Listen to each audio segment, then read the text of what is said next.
Hello, everyone. My name's David Kelleher, and we're here with Alan's camera, and we're about to begin the Fuji GFX 100S production. And hey, John Haggerty from Fuji, why don't you go ahead and take it from here, John? Okay. Well, I want to thank Alan's camera for letting me and Mr. Dinesh Boaz talk to you today about the GFX 100S. I am going to do a brief overview of the camera itself, and Dinesh has actually used the camera and actually worked with it. And he's going to tell us his experiences of using it, and he's got some sample images to share with us. I Great. also want to share with you, and I believe Dave is going to put it in the chat for us, if there's any interest in a Fujifilm product through Alan's camera starting tomorrow through Monday. And unfortunately, it does not include the GFX 100S, but any Fuji camera or lens or accessory, $500 or less, Alan's camera will take $50 off instantly. If it's $500 or more, Alan's camera will take $100 off. So if you figure out that the GFX 100S isn't your cup of tea, if you want to look at an XT4, you could save $100 instantly through Alan's camera and an XT4. So what I will do, I will start my presentation. Hey, John, before you do that, let me introduce Rich Myers, who just joined. Hey, Okay. Rich, how's it going? So cool. Hey, Rich, we're gonna John's good. John's gonna show a PowerPoint, and then Dinesh is gonna get into a little bit, and then we'll kind of all have a conversation, a little panel discussion. So thanks for jumping on. Okay. Here we go. So you can see that okay, Dave? Yep, we're good. Okay. So on January 27th, Fujifilm announced the new GFX 100S. It's the fourth camera in the GFX line. And the best way to describe it would probably be is if a GFX 100 and an XT4 got together, they would produce the GFX 100S. And as I go through the presentations, you'll see why. But some of the key features are it's a new form factor. It's a large format, 102 megapixel sensor with an X processor 4. It's got exceptional low light and dynamic range. It's got a built-in in-body stabilization unit. It's even a little bit better than the GFX 100, and also offers professional quality video, 12-bit ProRes RAW. About 4 years ago, we started the GFX line. Looking at this image here on the right with the GFX 50S, and here on the left is the GFX 100S. And as you can see here, the differences and the advances we have come. We've actually gotten rid of this whole humpback assembly for the shutter and the battery assembly, and we've actually trimmed the camera more. It's a weather-resistant body, and I'm sure you could take this thing, if any of the other X series cameras, you could take it out in some horrible weather and it will perform just fine. It's very durable with a magnesium alloy body. Here's a top view, which you can actually see it a little better, like on the original GFX 50S. This whole assembly here is completely gone, and now it's completely trimmed down. It's really not that much bigger than an XT4. Okay, some of the other features, and this is where I get into some of the features of both the GFX 100 and the XT4. We have the virtual dial system here, the 1.8 screen, 4:3 ratio. It's actually a little bit bigger than on the one of the GFX 100. We have a new PASM dial with 6 customizable settings along with manual aperture shutter and program. And we've taken this from the XT4, the toggle switch between movies and stills. Okay, back of the camera, the drive button, which offers exposure compensation. No, I'm sorry. The new ISO bracketing, film simulation bracketing, dynamic range bracketing. We also have the 400 megapixel pixel shift option under that. We have your trash. We have a viewfinder, which has the same resolution, again, taking it from the XT4, about 4 million dots on the viewfinder.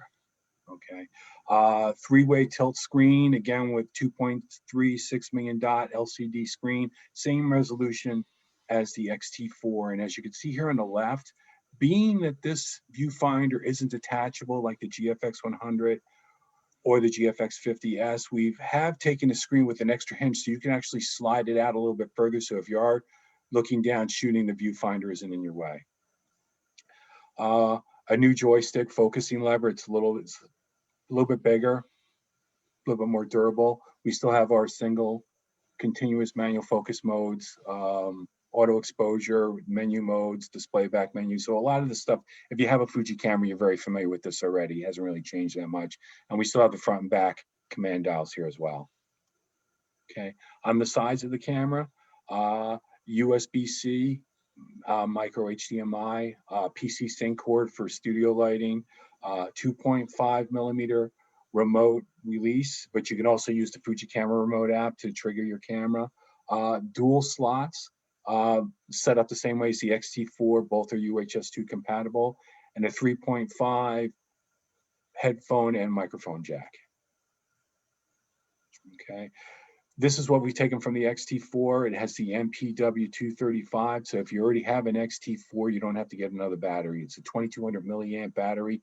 You can get about between 450 and 460 frames. It comes with the USB-C cable that you could charge the battery in camera, but also through Alan's camera, you can get this dual charger if you like, retails for around $70. Okay, like I said, it's a 102 megapixel back illuminated sensor, so it'll work really well in low light. It's the X processor 4. It has 3.78 million phase detection autofocus points that cover almost 100% of the sensor from edge to edge. It's the same sensor and processor as a GFX 100, so you're going to get the same exact image quality as that. Okay, this is a comparison sheet comparing the GFX 100, the 100S, and the 50. And as you can see here, same sensor, processor, ISO range 100 to 102,400, autofocus points, corner to corner of the sensor, 100%, phase detection autofocus, where the GFX 50S is contrast. Here's one of the differences, interchangeable viewfinder, not interchangeable viewfinder. The 100S has a new, smaller shutter. It has a new, smaller IBIS system. Video specs are the same. New battery, the MP235, 460 frames. No vertical grip. There's not going to be one available at all because there's even no connection settings on the bottom plate of the camera, so that's not even an option. But as you can see, the body size is greatly smaller, and the weight, 900 grams, and that actually comes out to about less than 2 pounds. As far as software goes, Capture One, it's not quite there yet for the raw files, but some of the beta versions of Capture One do currently support the raw files. Adobe Lightroom and Photoshop will, but as of today, they do not. If you had the camera right now, if you wanted to access the raw files, you could use the Fujifilm X-RAW Studio software. It's a raw converter software that's available free through off the Fujifilm site, or the Fujifilm X Acquire. We can actually back up your camera settings to your computer. Okay, small but steady. It gives you up to 6 stops. In-body stabilization. It's got upgraded a gyro center and a smaller shutter unit. 500 grams lighter and 30% smaller in the size-by-size comparison between this and the GFX 100. And like I said earlier, it's really not that much bigger than an X-T4.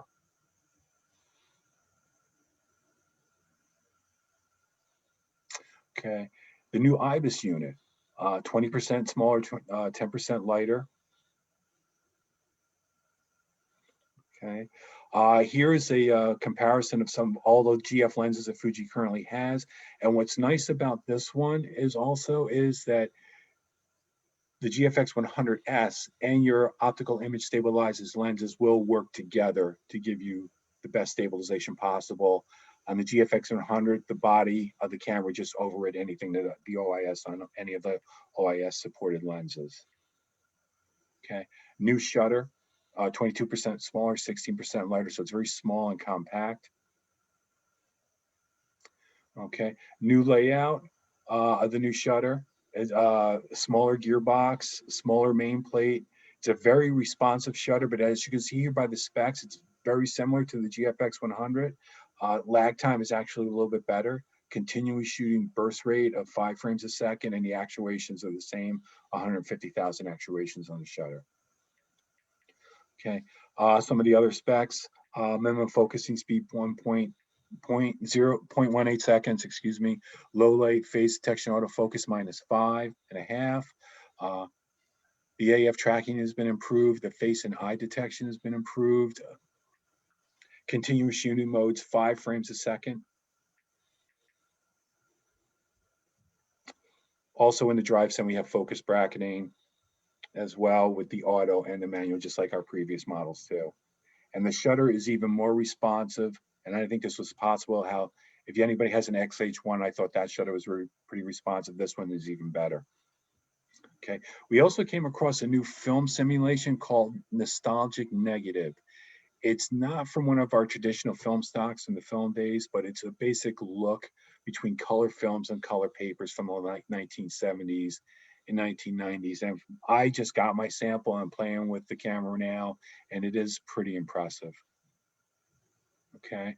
On the video side of things, 4K 30 frames a second, AFlog HDL, HDMI ProRes, RAW, 4K cinema video. It has digital stabilization and included with the in-body stabilization, 19 film simulations, up to 2 hours of recording at 4K, dual displays of recording time, and it also just take from the X-T4.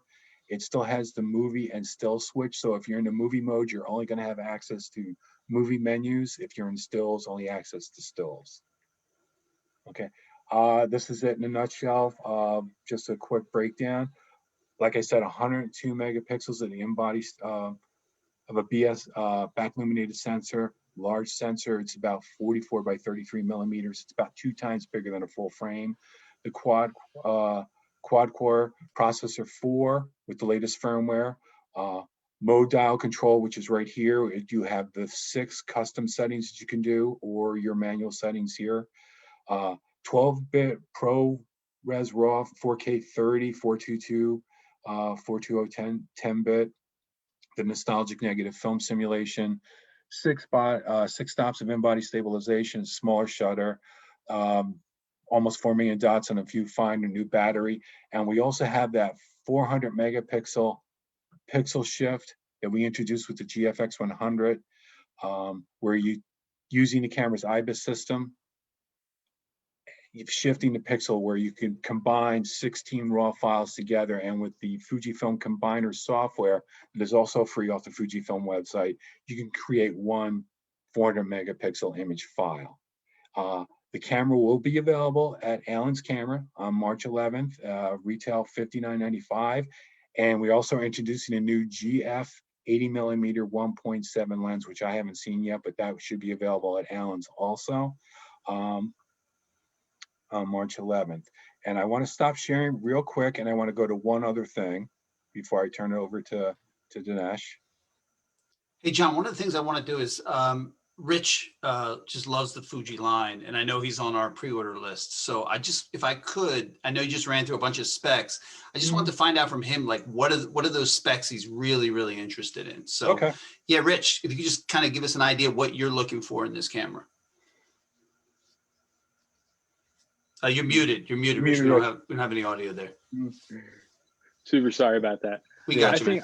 I think the timing of this camera with like the R5 and the Sonys right now is awesome with the video features.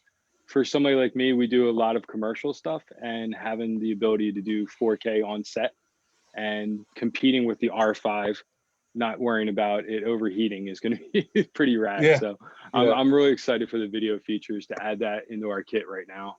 Yeah. The GFX 100 has some beautiful features, but that ProRes 422 is now, such a rad feature. Now, if you guys could see me, this is the X-T4.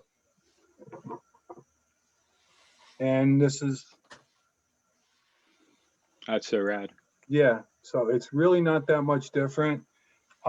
It's got a really good grip on it, you know, compared to the... But the grip on this thing is... And I have huge hands, so this thing for me has got a really nice grip to it, and it weighs... I haven't tried it with the 250 or any of the bigger lenses yet, but some of the, like the smaller primes, it's like weighs nothing. But what I wanted to go back to, if I could just share this real quick, I did try the pixel shift on this, and if you're doing still food photography or product photography, you know, whoops, not, but this is it right here. Just the detail is amazing. Let me go back to one other thing here.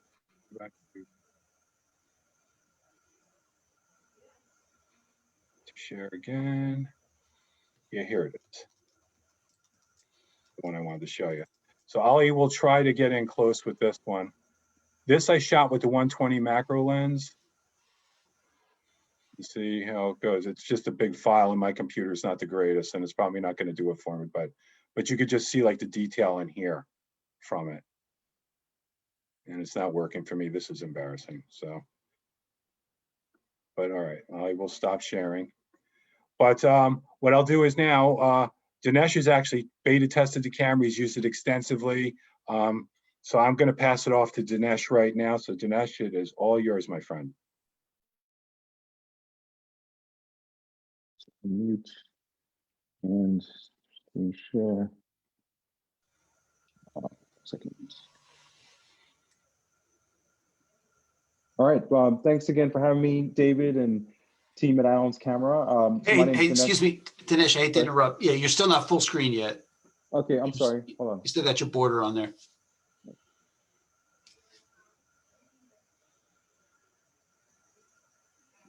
Sorry. Sorry. You good? Yep. You Good good? now? Okay. Looks good, So Dinesh. yes. So thanks again for having me. My name's Dinesh Boaz, and I'm excited to be here today. For those that haven't seen my work, you can follow me on Instagram at Beats by Dinesh to see all my work. So everything that I shoot is from up in the air, and typically I'm working outside of helicopters. I've been working with the Fujifilm system for the past 4 years. So really starting off with the GFX 50, and then graduating up to the 100, and then most recently the 100S. What's been amazing in terms of just the sort of flexibility between the cameras, as John said, is the ease of transition. Getting from the 100 to the 100S has been seamless for me. Just a little bit more about myself and my work. So as I mentioned, shooting aerial work. Most recently, I won the Nat Geo Adventure Grand Prize. In 2020, I won an award collaborating with my creative studio, where we shot an image and we did some overlays on it, and this was featured in Times Square and across billboards across the United States. And so that was really exciting to kind of take an image that I shot and put that in sort of a multimedia setting. I'm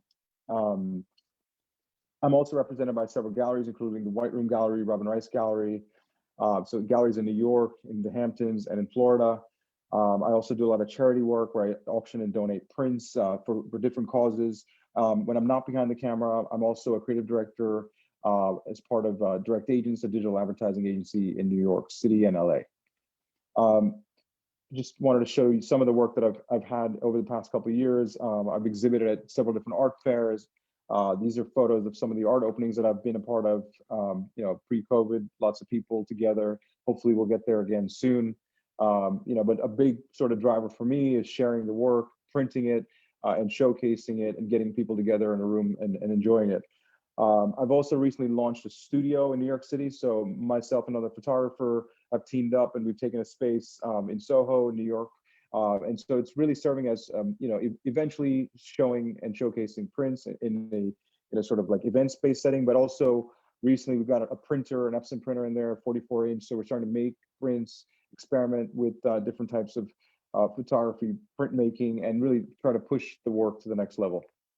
A little bit about my helicopter work and just kind of like how I go about it and what my process is for those that have people that have done it or that are interested in doing it. One is I think a lot about safety. So I think getting started with a location, finding the right operator. So this is a shoot that I did recently in this photo from Utah. I typically go for a helicopter known as the R-44. So it's a smaller aircraft. It seats 4 passengers. And really what you're looking for in there is a pilot that's got expertise in flying aerial work and flying over different conditions with doors off. And so I'm working typically in that sort of 1 hour to 1.5 hours period of time. I set up a sort of shot list and I work across different areas that I want to cover in that list. I think a lot about the restrictions about each location as far as the shoot, whether it's height or whether there's certain areas that I can't go over, and I plan out the gear around the type of work that I'm shooting, and whether it's 2 different bodies or it's 2 different types of lenses. I try to keep the whole setup as simple as possible so that there's very little to think about except getting to create and shoot the work. These are just some images from behind the scenes. And in LA, so I was tasked with, which was a fun and exciting project, but it was also kind of stressful because I had basically one day to work with this camera, this new system, and then I got to go up in the air over LA and shoot the shoot LA for this whole new launch. So I worked with two different bodies of the Fujifilm GFX 100S. As far as the gear that I took up, so I typically work with a wide angle lens, so something like the GF 32x64. Then I also work with the GF 100 by 200 millimeter. I had a prime with me on the shoot. It didn't really get used that much. It gets difficult to use prime lenses in a helicopter, but I worked more so with the first two lenses and working between the bodies to get the work that I was trying to create. I'll share some of the images now in terms of what I shot. A lot of the work here has been shot on the nostalgic negative film simulation mode. I tend to typically shoot Velvia on the Fujifilm system, but I'm so excited to kind of try something new, get a different take on the work that I'm doing. And as John described, it's got that kind of like cinematic 70s, 80s, 90s print, but print to digital feel that kind of gives you the nice sort of coloration, but it doesn't oversaturate. And so I was excited to kind of work with that. What I liked about working with this camera is, one, I mentioned the seamless transition from the 100. I think two, the IBIS, especially working in the air in conditions that have lots of different wind and things that are happening up in the air. IBIS system comes very much in handy. Also, what you're not seeing here is low light too. I think that camera handheld, I spent some time walking around New York City with that camera with the 50 millimeter lens in low light conditions, and just kind of stunning in terms of how well it works. The 102 megapixel sensor is another amazing thing to work with. So this is an image that I had actually cropped down where we were flying over this kind of warehouse area, and I wanted to get a pattern shot of these trucks, these trucks that are stationed there. And so we ended up circling just for like 15-20 seconds over this area. I got a quick shot. This is the original shot of the image, and this was one cropped down. So I mean, obviously I saturated it and I kind of cut the things out that I didn't want, but you can kind of see the rich detail that you're getting even cropped down. I haven't printed this image yet, but I'm planning to do that, and I still feel pretty confident about the size prints that I can make. So it's kind of exciting to see the sort of like work that you can do and sort of play with that work and cut it up and crop if you need to. Gives you lots of different options with that type of sensor. This is also something around, I believe this is the 405 freeway. So, what's exciting about this is that, even moving between locations, working with two bodies, two different types of lenses, the ergonomics of these cameras, as David and John mentioned, it's small, it's easy to use. Comparing to that X-T4, it feels like a much smaller camera with a beast of a processing machine. And so I was excited to kind of get the rich detail, the rich colors from the shoot over LA. And another thing that I want to mention is that I typically work in Lightroom. I know John pulled up Capture One. I think there's so much information in these files when you're pulling this file out of the box and into one of the editing platforms that I think the dynamic range in color and tone is going to be exciting for photographers that have been working in 35 millimeter cameras and moving up to digital medium format. You're going to see that sort of explode in terms of the possibilities that you can do when you start editing and playing with this. There's so much detail. Even this image, out of the box, I got lots of detail of the water and the layers of the water underneath these surfers. And then as I started playing with it, I started getting more different colors and variations on the layers. So I think it offers a lot more experimentation and ability to kind of manipulate your images more than you've ever been able to than before. This is an image, again, you can see kind of the detail on the waves and the patterns. And if I was to zoom in on this surfer all the way down, you'd probably be able to see his face. Couple more just flying over the water, over the Pacific Ocean. This was over downtown LA. And again, this was more of a windy part of the city. I was 2,000 feet over the ground. I was trying to get aerials where we were like much higher up than I normally would be. And again, you can see lots of rich detail from even 2,000 to 2,500 feet up, working with the 32 millimeter, I believe, on this shot, and still getting tons of rich detail and tone in the images. Any questions, David, or anything that you want to touch on? One of the questions came up with stabilization since you're flying. What do you struggle with that? I mean, how do you feel about that? No, I mean, I think what's wonderful about the GFX system, going from the 50 to the 100 to now the 100S, I think it's the IBIS system and then the OIS on the lenses. I've not had to use a stabilizer in any shoots, and I used to be a photographer that would think about, do I need a stabilizer up there? Or do I need to think about that? And now with these cameras, there's just so much more power in terms of not having to do that. And so I think it's great in terms of, and you can see, I mean, obviously I was shooting on a sunnier day in LA, but even working on the 100, the GFX 100, when I would fly in like lower light or in like a sunset shoot over a city skyscape, a cityscape, I would still be able to work without any stabilization with, it's sort of like that 1/80th of a second, and still have very sharp images. And the same thing with this shoot is like I work with, getting lots of different images across 1 hour and still got really crisp and sharp in terms of what I was going after. So I really didn't struggle with any kind of stabilization at all.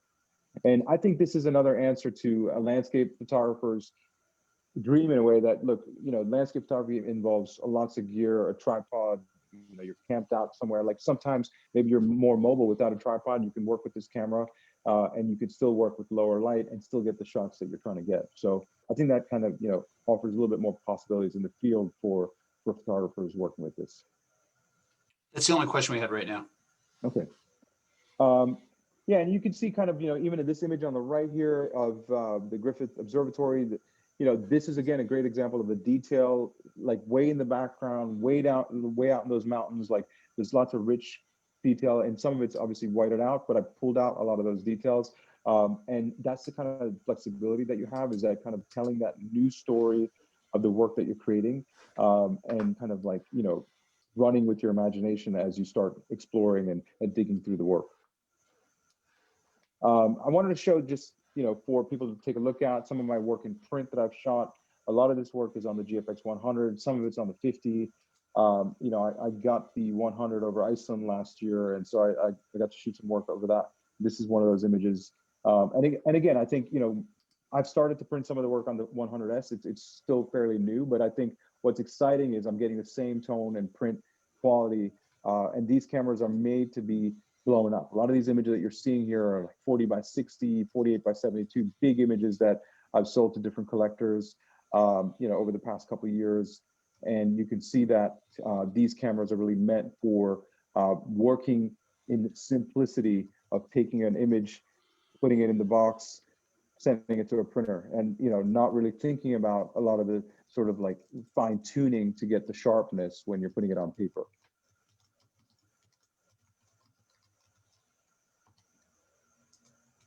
Dinesh, what's the biggest print you ever made, Dinesh? I'm just curious.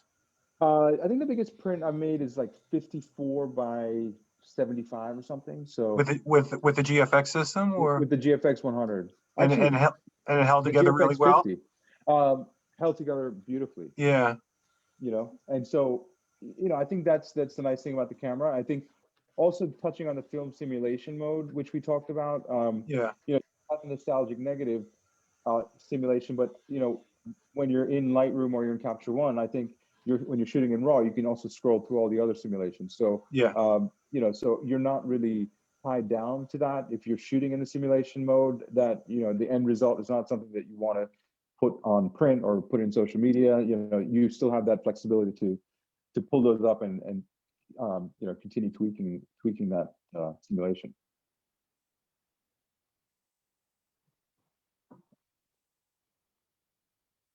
And again, some of the other work that I've shot.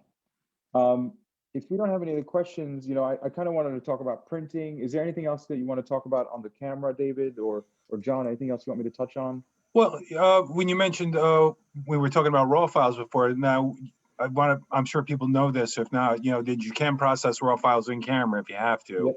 Maybe in a situation now until, you know, Adobe does catch up, but I'm sure that's not going to be in the too distant future. But if you're shooting raw, you could check out the film simulations in camera Yep. by processing raw files, or you could do a film simulation bracketing where the camera actually take 3 shots, one of each film simulation that you choose, and you can actually see the different film simulations that way as well. Yes, absolutely. Yeah, and a lot of the work that, so go ahead. No, there was a question about the screens. I mean, using the articulating screens. Is that something that you found yourself using more now on this body? I thought about it. I mean, I think it gave me the option. I didn't, you know, for the kind of work I do, I didn't really have to use that, to be honest with you. But I think, for a videographer or someone that's shooting different kind of work, I think that flexibility is going to be great. I've also had a lot of questions that people have asked me about the difference in terms of resolution in the viewfinder versus the 100 to the 100S. Honestly, for me, it didn't really make a difference. Like, I think, you know, the end result is the beautiful image that I'm going after, not what I'm seeing, not the resolution in the viewfinder that really affected the way that I was, my workflow.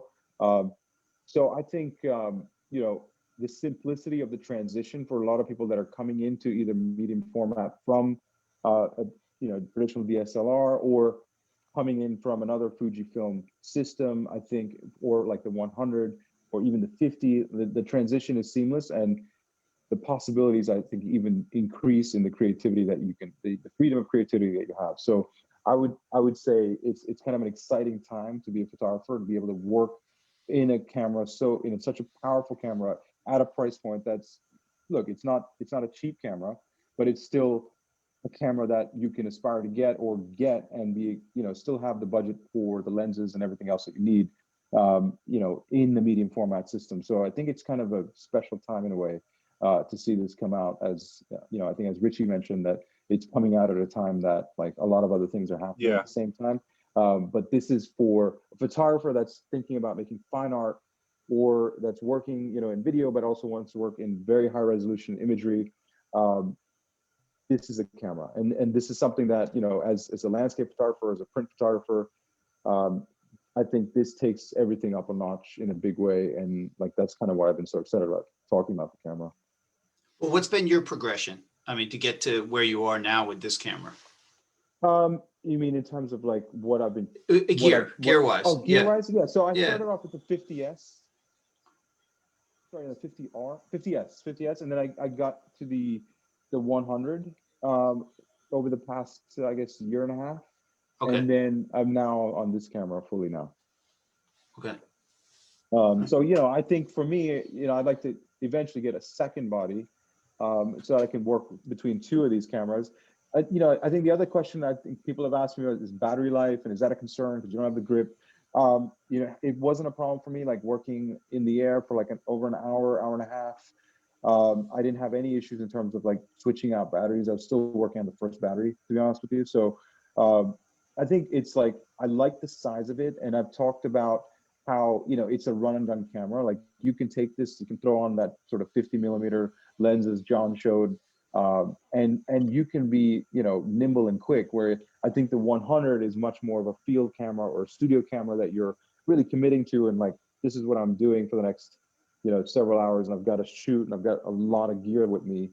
I feel like this is much more like I've got it in the bag. I can go, I can shoot, I can come up with some ideas. You know, I've taken it up in the helicopter, and I've had multiple cameras to work with. So it's a little bit of a different workflow, and it makes things a little bit easier to be mobile. Okay.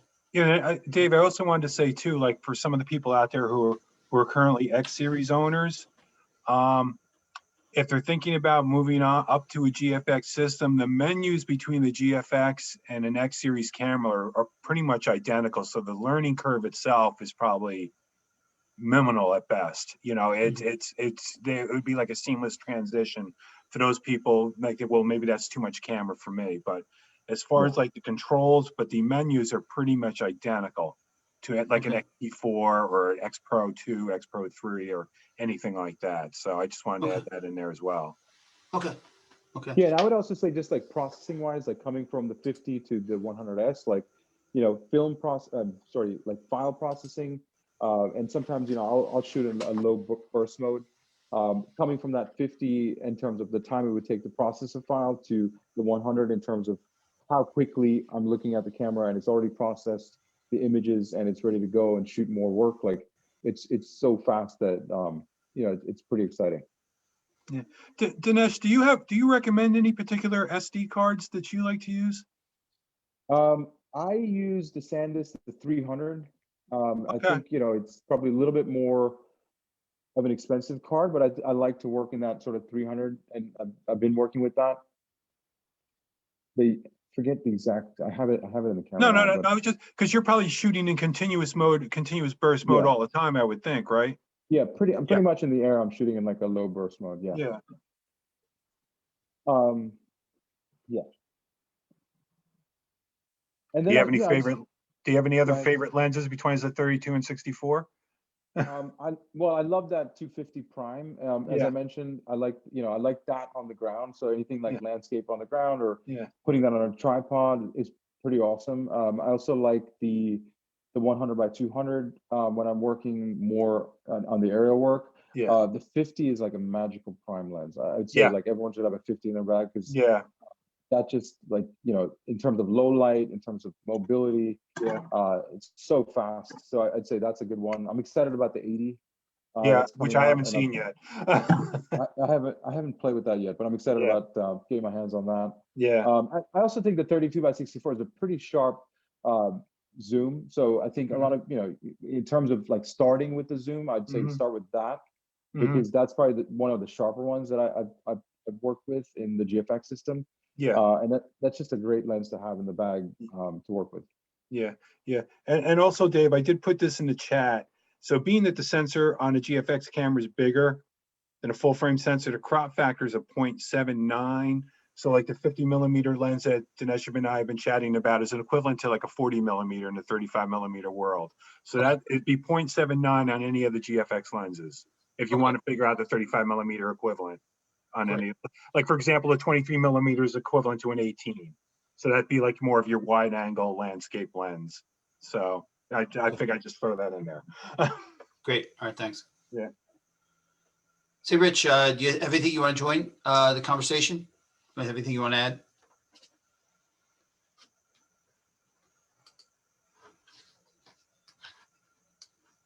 You're still muted, Rich. You're muted. I'm sorry, my internet just started to decide to crap out as you asked me a question.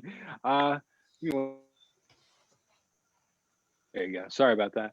No problem. No, I'm dude, Dinesh, your work is beautiful. Thank you. That was such a pleasure to look at. I'm a big wave ocean person, so Yeah. seeing like that LA stuff, I mean, that's what's rad about like the Fujis. Like I shot Fuji Chrome back in, you know, the 90s and 2000s out of college, and then shot the S2, the S3, and the S5, and then recently went back to the 50R. And these files are just like, they're rubber bands. They're so pretty. And the so colors are just ridiculous. Yeah. And like seeing like what you're doing with them is just the aerial thing. So it's breathtaking. It's really rad. Thank you. Resolution. I mean, that helps with, you know, any transformations, I'm sure, if you're trying to keystone or anything. It's really rad. Yeah. Thank you. No, yeah. And I think in terms of just like people that want to make prints or, you know, big prints, small prints, whatever, like the detail and the resolution, I think, and also people that are shooting social media work, like it's just a thing. It's a kind of game changer that it's going to put you in another league. That's what I think. It's like there's a lot of people doing similar things where, you know, you can get a little bit more creative with this camera, whether it's social media or whether it's print work, whether it's video work. So that's really what, you know, I think it can do for you. I wanted to just quickly touch on printing, but is there anything else that I should touch on?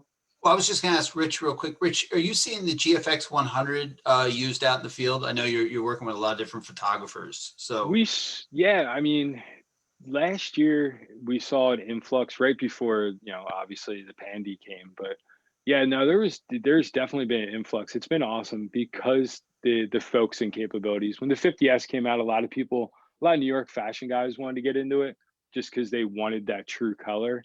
But the 100, I mean, I have probably 3 food photographers I work for, and mainly because of not just the quality, but the resolution that you can shoot a vertical and pull 3 crops out of a single frame.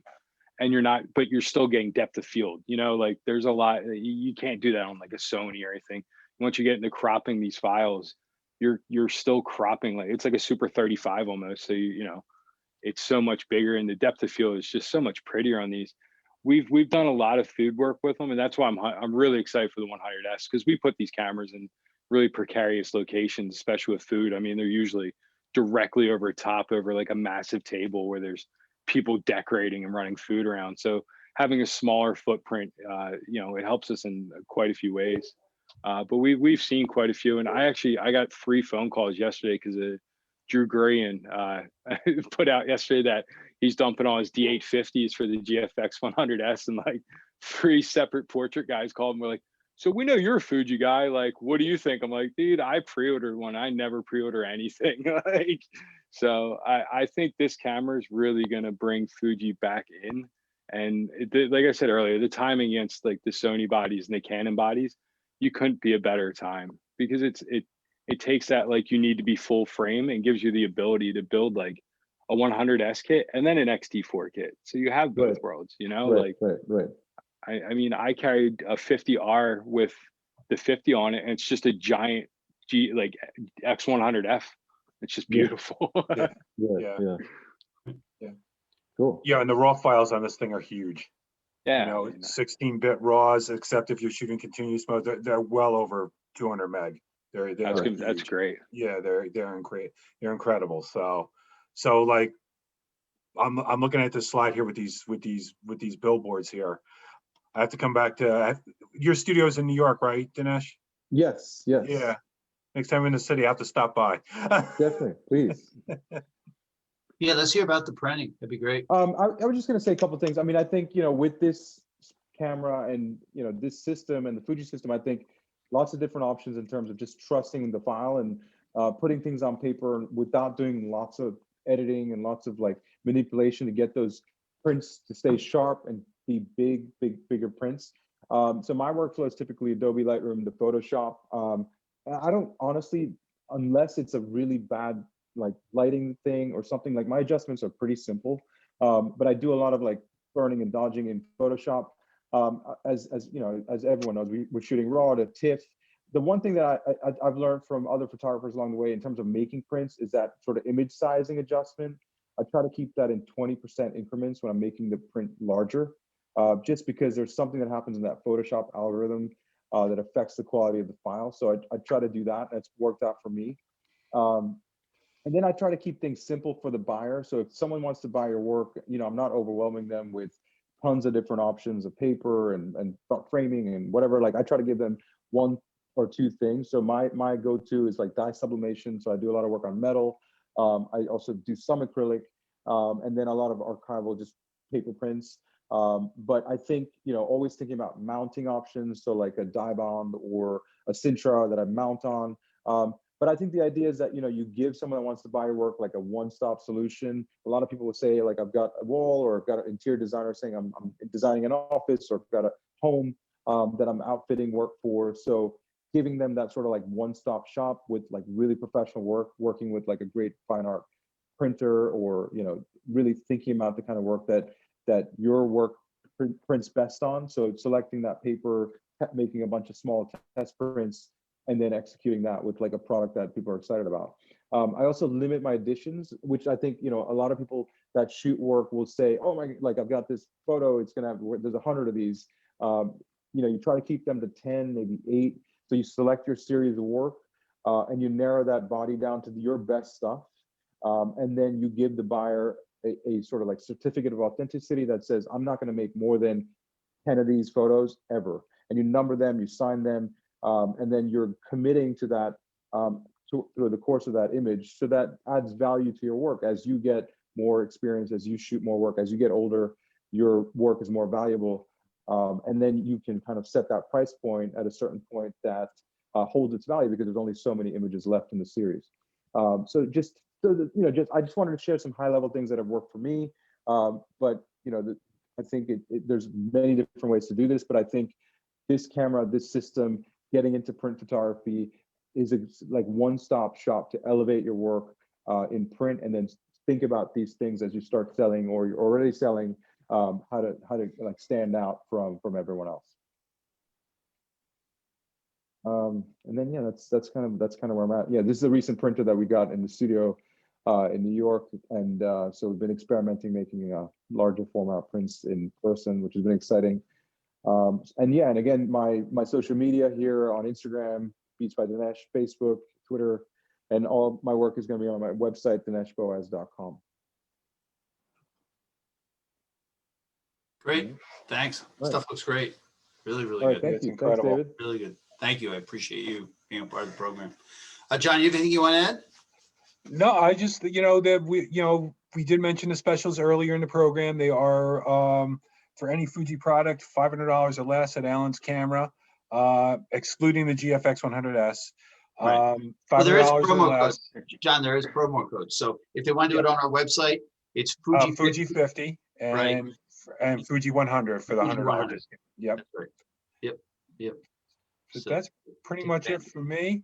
Hopefully, Dave and I were talking earlier that hopefully as it gets closer to spring, we could do something in store at Allen's Camera where we could have like a GFX event at Allen's Camera. So I'm looking forward to that in the not too distant future. And that's pretty much all I have to say. It's a great camera.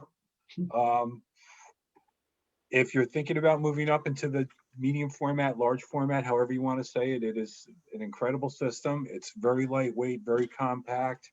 The shutter is very responsive, and What's the release date, John? it should be available March 11th. The sales embargo lifts on March 11th, Okay. along with the GF 80mm 1.7 lens. Okay. So, which actually adds to our portrait series. We do have the 110, and now we have the 80mm lens too. So if you're into portraits, you know, we pretty much have all the bases covered in that area. Rich, I don't think we asked you. What lenses do you have in your bag? Usually I carry the 23, the 50, and the 120. Okay. Yeah, I like Nice. I went 120 over the 110 just for that close focusing. You know, Yeah, I like that 122. It's good. Yeah, it's beautiful lens. But to me, like I was a Nikon guy for a while, and I shot the 14-24. So when I played with the 23 one day, and it's just, I mean, it's on there right now. It's usually for walking around or just like the random crap I photograph. It's beautiful. Nice. I think I sold you the 50R, didn't I? You probably did. Yeah. All right. So we Yeah, have some of you the 100S too. Yeah. Yeah, so we have a number of these lenses and cameras and accessories, and the promo code is also good for accessories too. So feel free to give us a call at the store to 215-547-2841. Again, allenscamera.com. And hey guys, I want to thank you for being a part of the program. Thanks for having us. Thank you, guys. I really appreciate it. So have a good evening, and we'll see you soon. Okay, All right, take see you care. soon. Bye-bye, everyone. Thank you. Bye.